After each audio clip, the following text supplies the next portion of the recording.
I think to start with, we need to focus on all the stages of the life cycle in product development. There's a lot of attention that has been put on distribution.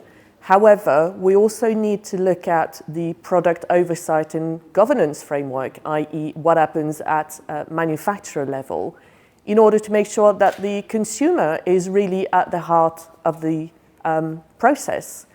And that means a lot of testing of products and also the identification and management of conflicts of interest, potentially. So it's not all about distribution, it's also at the manufacturing stage.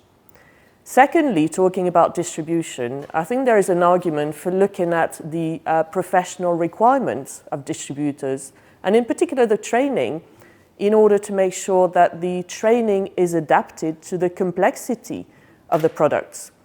And also kept up to date with new requirements. And I will take the example of sustainable finance, which is an extremely complex and new framework and has to be reflected in the training and competence of distributors.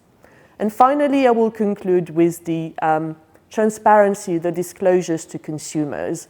I think it's fair to say that over the recent past, these disclosures have increased significantly.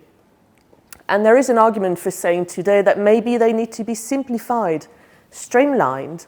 And there's also a question on the timely disclosure to make sure that consumers have enough time to understand them and make a decision.